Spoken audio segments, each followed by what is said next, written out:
Hi friends, നിങ്ങൾ ചിരിക്കുമ്പോഴും അല്ലെങ്കിൽ തുമ്മുമ്പോഴും സ്റ്റെപ്പുകൾ കയറുമ്പോഴൊക്കെ അറിയാതെ മൂത്രം പോകുന്ന ആളുകളാണോ നിങ്ങൾ? അതുപോലെ തന്നെ പരമാവധി മൂത്രം പിടിച്ച് വയ്ക്കാൻ പറ്റാത്തൊരവസ്ഥ അല്ലെങ്കിൽ യൂറിൻ പാസ് ചെയ്യണമെന്ന് തോന്നുമ്പോൾ തന്നെ നമ്മളുടെ കൺട്രോളിലല്ലാതെ വരുന്ന ഒരവസ്ഥയിൽ നിങ്ങൾ വളരെയേറെ പ്രയാസപ്പെടാറുണ്ടോ? ഇത്തരം കണ്ടീഷൻ ഉള്ള ആളുകളാണെന്നുണ്ടെങ്കിൽ തീർച്ചയായും ഈ വീഡിയോ നിങ്ങൾക്കുള്ളത്.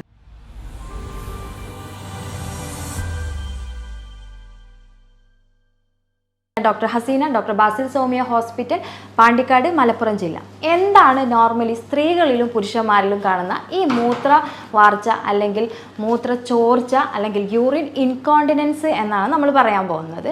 ഇത് സ്ത്രീകളിലും പുരുഷന്മാരിലും ഒരുപോലെ അഫക്റ്റ് ചെയ്യുന്നത് കൊണ്ട് തന്നെ പല റീസൺസ് കൊണ്ടാണെങ്കിലും സൊല്യൂഷൻ രണ്ടുപേർക്കും ഒരുപോലെ ചെയ്തു പോകാൻ പറ്റുന്നതും മെഡിസിൻസിൻ്റെ സഹായമില്ലാതെ തന്നെ നോർമലി സിമ്പിളായിട്ടുള്ള എക്സസൈസിലൂടെ നമുക്ക് മാറ്റിയെടുക്കാൻ പറ്റുന്ന ഒരു കണ്ടീഷൻ കൂടിയാണ് സ്ട്രെസ് ഇൻകോണ്ടിനൻസ് അല്ലെങ്കിൽ അർജിൻ ഇൻകോണ്ടിനൻസ് എന്നൊക്കെ പറയുന്ന നമ്മൾ നോർമലി മൂത്രവാർച്ച എന്ന് പറയുന്ന ഈ ഒരു അസുഖം എന്നുള്ളത്. എന്താണ് ഈ ഒരു കണ്ടീഷൻ അല്ലെങ്കിൽ എന്താണ് ഈ ഒരു കണ്ടീഷൻ വരാനുള്ളൊരു റീസൺ എന്നാണ് നമ്മളിനി നോക്കാൻ പോകുന്നത്.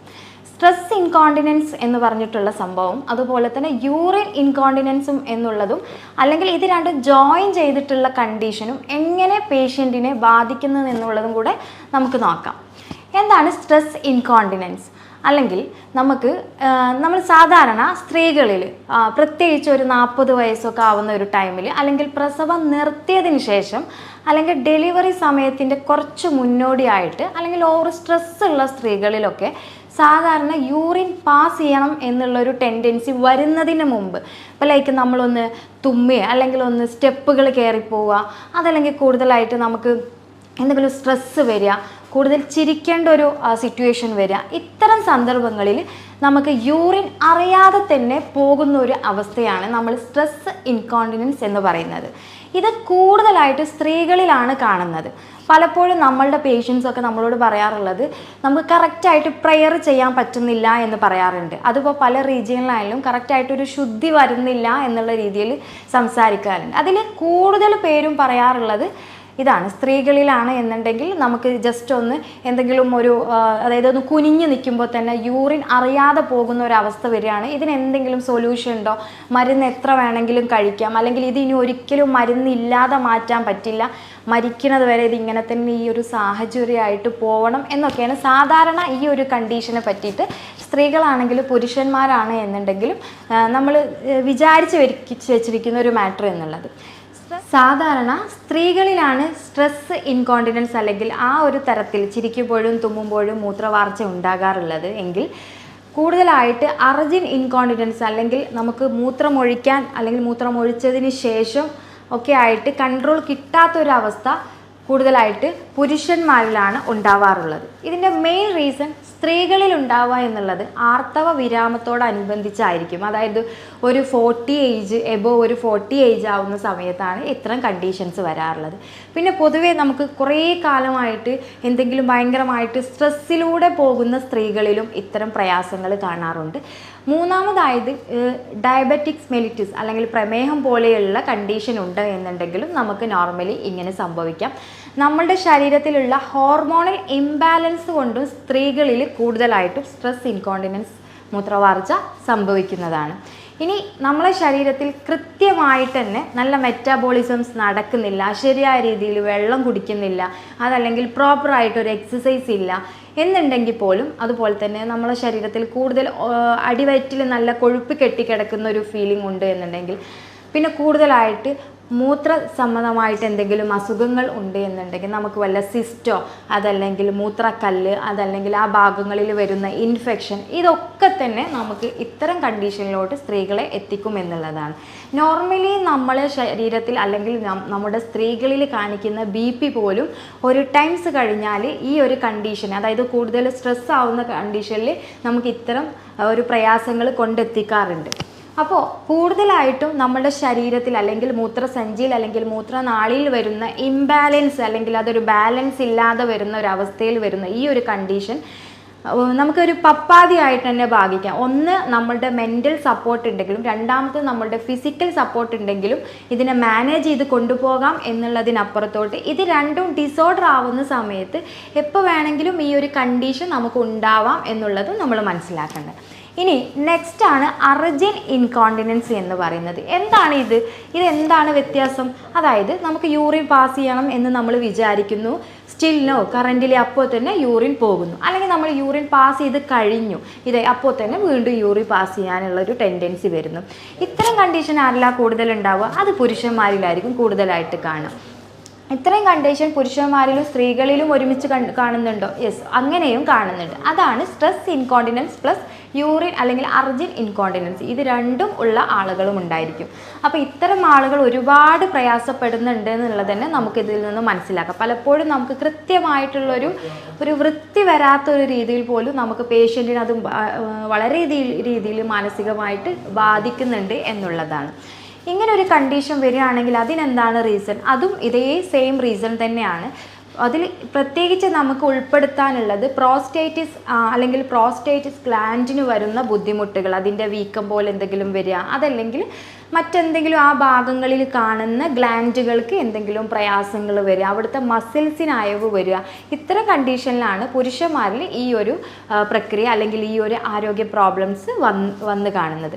ഇനി ഇത് രണ്ടും ഉള്ള ആളുകൾ എന്താ ചെയ്യേണ്ടത്? അപ്പോൾ രണ്ടും ഉള്ള ആളുകൾക്ക് രണ്ട് പ്രോബ്ലംസും വരാനുള്ള സാധ്യത കൂടുതലാണ്. ഇപ്പോൾ ഒരു പുരുഷനാണ് നമുക്ക് പെട്ടെന്ന് യൂറിൻ പോകണം അല്ലെങ്കിൽ സ്റ്റിൽ നോ യൂറിൻ ഇങ്ങനെ വന്നുകൊണ്ടിരിക്കുകയാണ് എന്നുണ്ടെങ്കിൽ തീർച്ചയായിട്ടും അവർക്ക് ഇത്തരം പ്രയാസങ്ങൾ ഉണ്ടാവും. അതുപോലെ തന്നെ കൂടുതലായിട്ട് സ്ട്രെസ് ഉള്ള ആളുകളാണെങ്കിൽ, മൂത്ര സംബന്ധമായിട്ട് പ്രയാസം വരുന്ന ആളുകളാണ്, അവിടുത്തെ മസിൽസിന് ലൂസാണെങ്കിൽ കണ്ടീഷൻ എല്ലാം കൂടെ നമുക്ക് ഒരുമിച്ച് വരുന്നൊരു രീതിയും ഉണ്ടാവും.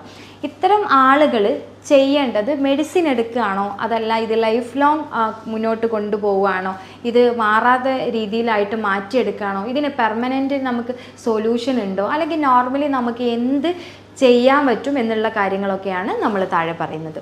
ഇനി ഇത്തരം കാര്യങ്ങൾ കണ്ടുപിടിച്ചു, ഇപ്പോൾ നമുക്ക് ഫോർ എക്സാമ്പിൾ നമ്മൾ പ്രമേഹ രോഗിയാണ്, അപ്പോൾ നമുക്കത് എന്തായാലും കണ്ടീഷൻ ഉണ്ട്, അപ്പോൾ നമ്മൾ പ്രമേഹം ഒരിക്കലും ഇനി മാറാൻ പോകുന്നില്ല. അപ്പോൾ അത്തരം വിഷയങ്ങൾ എന്ത് ചെയ്യും? മാക്സിമം നമ്മൾ നോർമലൈസ് ചെയ്തിട്ട് കൊണ്ടുപോകും. നമ്മളുടെ പ്രമേഹത്തെ നമ്മൾ പരമാവധി അത് എങ്ങനെയാണെങ്കിലും ഡയറ്റിലൂടെ ആണെങ്കിലോ അല്ലെങ്കിൽ ഇൻസുലിൻ ഉപയോഗിച്ചിട്ടോ അല്ലെങ്കിൽ മെഡിസിൻ എടുക്കുന്നവരാണെങ്കിൽ അങ്ങനെയോ മാക്സിമം നമ്മൾ അതിനെ ഒരു ബോർഡർ ലൈനിൽ കീപ്പ് ചെയ്യാൻ ശ്രദ്ധിക്കണം. മാത്രമല്ല പല ആളുകളും നമുക്ക് ഷുഗർ ഉണ്ടാവുമ്പോൾ ഒരു പേഷ്യൻറ്റ്, ചില ആളുകൾ നമ്മൾ ഒരു 10 വർഷം ഷുഗർ ഉണ്ടാവും, പക്ഷെ അവർക്ക് ഇത്തരം ആരോഗ്യ പ്രശ്നങ്ങളൊന്നും ഉണ്ടാവില്ല. ചില പേഷ്യൻസിന് 1-2 വർഷമേ ഷുഗർ സ്റ്റാർട്ട് ചെയ്തിട്ടുള്ളൂ ഉണ്ടാവുകയുള്ളൂ. അപ്പോൾ അവർക്ക് ഒരുപാട് ഇത്തരം പ്രശ്നങ്ങൾ ഉണ്ടാവുകയും ചെയ്യും. അപ്പോൾ അവിടെ വേണ്ടത് ഒരു ഹെൽത്ത് ലൈഫ്, അതായത് ഒരു ഹെൽത്തി ലൈഫ് മെയിൻറ്റെയിൻ ചെയ്യുക എന്നുള്ളതാണ് ആദ്യത്തെ ഇമ്പോർട്ടൻറ്റ് മാറ്റർ. ഇനി നമുക്ക് എന്താണ് ഇതിൽ ആദ്യം ചെയ്യേണ്ടത്? യെസ്, ആദ്യം ചെയ്യേണ്ടത് എന്താണെന്ന് ചോദിച്ചു കഴിഞ്ഞാൽ നമ്മളുടെ പ്രമേഹത്തെ കൺട്രോൾ ചെയ്തു. അതിനെ നമ്മൾ എന്ത് ചെയ്യുക? ബാലൻസ് ചെയ്തിട്ട് പോകണം. സോ എങ്ങനെയാണ് ബാലൻസ് ചെയ്തിട്ട് പോകുക? നല്ലൊരു ഡയറ്റ് കൊടുക്കുക, നല്ലൊരു എക്സസൈസ് കൊടുക്കുക. ഡയറ്റ് കൊടുക്കുമ്പോൾ എന്തൊക്കെയാണ് നമ്മൾ പ്രത്യേകിച്ച് ശ്രദ്ധിക്കേണ്ടത്? കിഡ്നിയുമായിട്ട് ബന്ധപ്പെട്ടോ അല്ലെങ്കിൽ മൂത്ര സംബന്ധമായിട്ട് ബന്ധപ്പെട്ടോ ആണ് എന്നുണ്ടെങ്കിൽ കൂടുതലായിട്ട് നമ്മൾ അതിനെതിരായിട്ടുള്ള ലൈക്ക് ഇപ്പം നമ്മുടെ വൃക്കക്കെതിരായിട്ടുള്ളത്, അതല്ല എന്നുണ്ടെങ്കിൽ നമ്മളുടെ ശരീരത്തിൽ സോഡിയം കൂട്ടുന്നത് അല്ലെങ്കിൽ സോഡിയം കുറക്കുന്നത്, അല്ലെങ്കിൽ അതായത് ഉപ്പ് കൂട്ടുന്നത്, BP കൂട്ടുന്നതുമായിട്ടുള്ള കാര്യങ്ങൾ, മൂത്രം പിടിച്ചു വയ്ക്കുന്ന സ്വഭാവമുള്ള ആൾ, അതായത് ആ രീതികളൊക്കെ മാറ്റിയിട്ട് അത് നല്ല രീതിയിൽ കറക്റ്റ് ചെയ്തിട്ട് കൊണ്ടുപോകാം. നമ്മൾ നല്ല രീതിയിൽ ബ്ലഡ് ഉണ്ടാവാനുള്ള ഭക്ഷണങ്ങൾ കഴിക്കുക. പക്ഷേ ചില കണ്ടീഷനിൽ, ഇപ്പോൾ ഉദാഹരണമായിട്ട് നമുക്ക് യൂറിക് ആസിഡൊക്കെ ഉള്ള പേഷ്യൻസ് ഒക്കെയാണ് എന്നുണ്ടെങ്കിൽ കൂടുതലായിട്ട് പച്ചക്കറികൾ കഴിക്കാൻ പറ്റില്ല. സോ ആ സമയത്ത് കിഡ്നിക്ക് നമുക്ക് നല്ല ഹെൽത്ത് വേണം. അങ്ങനെയൊക്കെ വരുമ്പോൾ മാത്രമേ അവിടുത്തെ മസിൽസിന് ഒരു റിലാക്സേഷൻ കിട്ടുകയും അങ്ങനെ ചെയ്യും. അപ്പോൾ നിങ്ങൾ കറക്റ്റായിട്ട് എല്ലാം കൂടെ ചേർത്തിട്ട് നല്ല രീതിയിൽ ഒരു ഡയറ്റ് അല്ലെങ്കിൽ നല്ല ഒരു പ്ലാൻ ആദ്യം നിങ്ങളുടെ ശരീരത്തിൽ ഉണ്ടാക്കുക എന്നുള്ളത്. ഇത് പ്രമേഹത്തിൻ്റെ കാര്യം മാത്രം പറയുമ്പോഴല്ല, പ്രമേഹമായിട്ട് ബന്ധപ്പെട്ട് അതുപോലെ തന്നെ നമ്മൾ BP ഷുഗറും ഒക്കെ ആയിട്ട് ബന്ധപ്പെട്ട് ഈ റീസൺസ് അല്ലെങ്കിൽ ഇത്തരം കാര്യങ്ങൾ ഉണ്ട് എന്നുണ്ടെങ്കിൽ ഇത് മാനേജ് ചെയ്യുക എന്നുള്ളതാണ്. ഇത് നമ്മൾ ആദ്യം പറഞ്ഞിട്ടുള്ള കണ്ടീഷനായിട്ടുള്ള സ്ട്രെസ് അർജൻ ഇൻകോണ്ടിനൻസ് അല്ലെങ്കിൽ നമ്മൾ തുമ്മുമ്പോഴും ചുമയ്ക്കുമ്പോഴും ഒക്കെ യൂറിൻ പോകുന്ന ഈ ഒരു സിറ്റുവേഷൻ നമുക്ക് സ്ത്രീകളിൽ കാണുമ്പോൾ ഇത്തരം പ്രശ്നങ്ങളൊന്നുമില്ല. പക്ഷേ ഹോർമോണൽ ഇംബാലൻസ് ആണ്, ആർത്തവവിരാമം വരുമ്പോൾ അല്ലെങ്കിൽ വരുന്നതിന് തൊട്ട് മുന്നോടിയായിട്ടൊക്കെ വരുന്ന ഒരു അവസ്ഥയാണ്. അപ്പോൾ അതിനെ ഒരിക്കലും നമുക്ക് ബാലൻസ് ചെയ്യാൻ പറ്റില്ല. സോ അതിന് നമ്മൾ ചെയ്യേണ്ട കാര്യം ഇതുപോലെ തന്നെ നല്ലൊരു ഡയറ്റ് പ്ലാൻ അല്ലെങ്കിൽ നല്ലൊരു എക്സസൈസ് ഉണ്ടാക്കുക എന്നുള്ളതാണ്. ഈ എക്സസൈസും ഡയറ്റും ചെയ്ത് കഴിഞ്ഞാൽ ഇതിനെ കൺട്രോൾ ചെയ്യാൻ പറ്റുമോ എന്ന് പല പേഷ്യൻസും ചോദിക്കാറുണ്ട്. തീർച്ചയായിട്ടും കൺട്രോൾ ചെയ്യാൻ പറ്റും. തുടക്കത്തിൽ തന്നെയാണെങ്കിൽ നമുക്കതിനെ പൂർണ്ണമായിട്ട് തന്നെ മാറ്റിയെടുക്കുക എന്നുള്ളതാണ്. നമുക്ക് ആർത്തവ വിരാമം സംഭവിച്ച സ്ത്രീകളിൽ കാണുന്ന മറ്റ് ലൈഫ് സ്റ്റൈൽ ചേഞ്ചസ് അല്ലെങ്കിൽ ആരോഗ്യപരമായിട്ടുള്ള ചേഞ്ചസുകളെ നമ്മൾ റീപ്ലേസ് ചെയ്യുക. അതായത് അവർക്ക് കറക്റ്റായിട്ട് നല്ല ഹോർമോൺ ലൈക്ക് ചിയാ സീഡ് പോലെയുള്ള അല്ലെങ്കിൽ ഒമേഗ 3 ഫാറ്റി ആസിഡ് അത്തരം നട്ട്സുകളൊക്കെ ധാരാളം കഴിച്ചിട്ട് അതിൽ നിന്ന് കിട്ടുന്ന നല്ല നല്ല കാര്യങ്ങൾ നമ്മളുടെ ശരീരത്തിൽ കറക്റ്റ് ചെയ്ത് കൊണ്ടുവരിക. അതോടൊപ്പം തന്നെ നല്ല രീതിയിൽ ഉറങ്ങുക. ഇത്തരം കാര്യങ്ങളൊക്കെ ശ്രദ്ധിക്കുകയാണെങ്കിൽ തന്നെ നമുക്കൊരു പരിധിവരെ ആർത്തവ വിരാമം വന്നതിന് ശേഷമുള്ള ഈ ഒരു ബുദ്ധിമുട്ടാണെങ്കിൽ നമുക്ക് മാറ്റിയെടുക്കാൻ പറ്റും. ഇനി നമുക്ക് നെക്സ്റ്റ് പറയാനുള്ളത് വെച്ചാൽ നമുക്ക് ഒരു പ്രസവം നിർത്തിയതിന് ശേഷം അതല്ലെങ്കിൽ സി സെക്ഷൻ അല്ലെങ്കിൽ അതായത് സിസേറിയൻ കഴിഞ്ഞ ആളുകളിലൊക്കെ ഇത് കാണിക്കാറുണ്ട്. അപ്പോൾ അത്തരം കണ്ടീഷൻ ഉണ്ടാകുന്ന സമയത്തും നമുക്ക് ഇങ്ങനെയൊക്കെ തന്നെയാണ് നമ്മൾ മെയിൻറ്റെയിൻ ചെയ്തു പോകേണ്ടത്. അതുപോലെ തന്നെ നമ്മൾ ശ്രദ്ധിക്കേണ്ട കുറച്ച് എക്സസൈസുകൾ നമ്മളിവിടെ പറയാൻ പോകുന്നുണ്ട്. അതും നമുക്ക് ചെയ്തു നോക്കാം. വളരെ സിമ്പിളായിട്ട് നമുക്ക് ഡെയിലി ഒരു 10 മിനിറ്റ് എല്ലാ എക്സസൈസും നമുക്ക് ഒരു 10 ടൈംസ് ടു 20 ടൈംസ് നമ്മൾ ചെയ്യുകയാണെങ്കിൽ 10 മുതൽ 20 വരെ ചെയ്യുകയാണെങ്കിൽ ഈ ഒരു കണ്ടീഷനെ പരമാവധി നമുക്ക് ഒഴിവാക്കാൻ പറ്റും.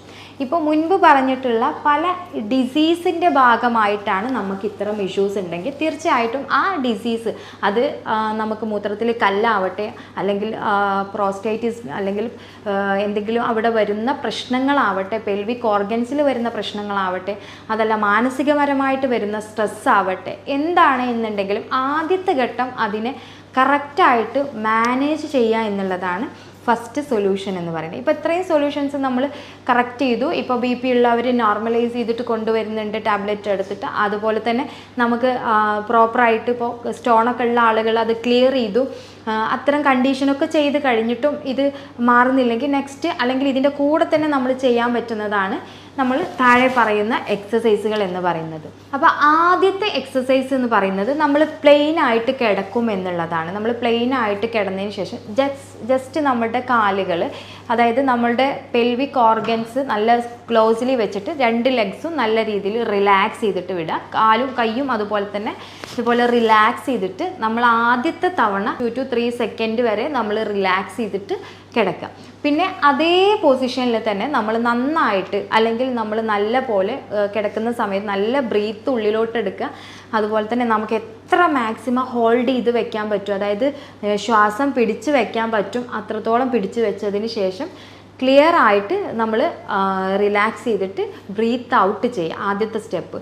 ദെൻ സെക്കൻഡ് ഒരു 1 മിനിറ്റിന് ശേഷം നമ്മൾ ജസ്റ്റ് ഇതുപോലെ തന്നെ പ്ലെയിൻ ആയിട്ട് കിടന്നിട്ട് നമ്മുടെ 2 കാലുകൾ ജസ്റ്റ് മേലോട്ട് നമ്മൾ ഹോൾഡ് ചെയ്ത് വെക്കുക. ആ സമയത്തും അതുപോലെ തന്നെ നമുക്കൊരു 30 to 40 സെക്കൻഡ് അതുപോലെ ജസ്റ്റ് ഹോൾഡ് ചെയ്ത് വെച്ചിട്ട് അതിനുശേഷം പതുക്കെ നമ്മളുടെ ബട്ടക്സ് ജസ്റ്റ് നമ്മളുടെ നടുഭാഗം ഉയർത്തിപ്പിടിച്ച് കുറച്ച് ടൈംസ്, അതായത് അതും ഇതുപോലെ ഒരു 40 to 50 സെക്കൻഡ് നമ്മൾ ഹോൾഡ് ചെയ്ത് വെക്കുക. ശേഷം നമ്മൾ റിലാക്സ് ആവുക. വീണ്ടും നമ്മൾ ഇതേപോലെ തന്നെ ഇത് കണ്ടിന്യൂ ചെയ്ത് വരിക. മൂന്നാമത്തത് നമ്മൾ പറയുന്നത് സാധാരണ നമ്മൾ ചെരിഞ്ഞ് കിടന്നതിന് ശേഷം നമ്മളുടെ 2 കാലുകളും ഒരേ പൊസിഷനിൽ വെച്ചിട്ട് നമ്മളുടെ കാലുകൾ മാത്രം ജസ്റ്റ് ഒന്ന് ഉയർത്തി അല്ലെങ്കിൽ സൈഡ് വൈസ് കൊണ്ടുവരുന്ന എക്സസൈസാണ്. ഇത് 3 പ്രോപ്പറായിട്ട് ചെയ്യുകയാണെങ്കിൽ, അതായത് ഒരു 40 to 60 ടൈംസ് നമ്മളുടെ മാക്സിമം നമ്മൾ ചെയ്യുകയാണെങ്കിൽ അല്ലെങ്കിൽ ഒരു 20 മിനിറ്റ്സ് മോർ നമ്മൾ ഈ ഒരു എക്സസൈസ് ചെയ്യുകയാണെങ്കിൽ വളരെ വളരെ നല്ല റിസൾട്ട് ഈ ഒരു എക്സസൈസ് കൊണ്ട് ഉണ്ടാക്കാൻ പറ്റും. നമ്മളുടെ അവിടെയുള്ള അല്ലെങ്കിൽ മൂത്രനാളി അല്ലെങ്കിൽ മൂത്രസഞ്ചിയുമായിട്ട് ബന്ധപ്പെട്ട് കിടക്കുന്ന എല്ലാ മസിൽസിനും നമുക്ക് നല്ലൊരു എനർജി അല്ലെങ്കിൽ നല്ലൊരു എന്താ പറയുക സ്ട്രെങ്ത് കൊണ്ടുവരാൻ പറ്റുമെന്നുള്ളതാണ് നമുക്ക് ഈ എക്സസൈസിലൂടെ കിട്ടുന്ന ഒരു ബെനിഫിറ്റ് എന്ന് പറയുന്നത്. ഇനി നമ്മൾ ഇപ്പോൾ പറഞ്ഞു പുരുഷന്മാരിൽ കാണുന്ന ഈ ഒരു അതായത് അർജിൻ ഇൻകോണ്ടിനൻസ്, അതിപ്പോൾ പൊതുവേ ചെറുപ്പക്കാരിൽ പോലും നമുക്ക് കാണാൻ പറ്റാറുണ്ട്. അപ്പോൾ അത്തരം കണ്ടീഷൻ ഉണ്ടാകുമ്പോൾ പരമാവധി വൃക്കകൾക്ക് ഹാനികരമാകുന്ന നമ്മൾ കഴിക്കുന്ന വെള്ളം, പാനീയങ്ങൾ അതൊക്കെ പരമാവധി നിങ്ങൾ ഒഴിവാക്കുക. ചെറുപ്പക്കാരിലാണ് ഈ ഒരു കണ്ടീഷൻ ഉണ്ട് എന്നുണ്ടെങ്കിൽ അതുപോലെ തന്നെ പറഞ്ഞിട്ടുള്ള എക്സസൈസുകൾ പ്രോപ്പറായിട്ട് ചെയ്യുക. പഞ്ചസാരയുടെ ഒരു ഉപയോഗം നിങ്ങൾ മാക്സിമം കുറക്കുക. പിന്നെ നന്നായിട്ട് ഉറങ്ങുക എന്നുള്ളതാണ് ഒരു സൊല്യൂഷൻ എന്ന് പറയുന്നത്. അതുപോലെ തന്നെ പ്രോസ്റ്റേറ്റിസ് പോലെയുള്ള ബുദ്ധിമുട്ടുകൾ വരികയാണെങ്കിൽ തീർച്ചയായിട്ടും അതിന് എന്താണ് ചെയ്യേണ്ടത്, മെഡിസിനിലൂടെ ആണെങ്കിൽ മെഡിസിൻ, അതല്ല മറ്റ് സൊല്യൂഷൻ ആണെങ്കിൽ അത് ചെയ്ത് കഴിഞ്ഞാൽ തന്നെ ഈ ഒരു കൺട്രോൾ അല്ലെങ്കിൽ ഈ ഒരു പ്രയാസത്തെ നമുക്ക് കൺട്രോൾ ചെയ്യാൻ പറ്റും എന്നുള്ളതാണ്. ഇനി ബാക്കി നമ്മൾ പൊതുവേ ചെയ്യേണ്ട കുറച്ച് കാര്യങ്ങളെ പറ്റിയിട്ടാണ് പറയാൻ പോകുന്നത്. കുറേ ആളുകൾ ചോദിക്കാറുണ്ട് നമുക്ക് ഇത്തരം കണ്ടീഷനിൽ ഫസ്റ്റ് മാനേജ് ചെയ്യാൻ പറ്റുന്ന കാര്യം എന്താണ് എന്നുള്ളത്. ഫസ്റ്റ് ഇപ്പോൾ നമ്മൾ പല ആളുകളുടെയും പരാതി എന്ന് പറയുന്നത് നമുക്ക് എങ്ങോട്ട് പോകാൻ പറ്റുന്നില്ല, ഡ്രസ്സിൽ യൂറിനാവാണ്, മൂത്രമാവുന്ന ഒരു ബുദ്ധിമുട്ട് വരികയാണ് എന്നുള്ളതാണ്. അത്തരം കണ്ടീഷനിൽ നിങ്ങൾക്ക് അതിനാവശ്യമായിട്ടുള്ള പാഡുകൾ നിങ്ങൾക്ക് യൂസ് ചെയ്യാവുന്നതാണ്. നമ്മൾ 1 to 2 ഡ്രോപ്സ് വരെയൊക്കെ ആയിരിക്കും നമുക്ക് യൂറിൻ ആ ഒരു അവസ്ഥകളിൽ വന്നു പോകുന്നത്.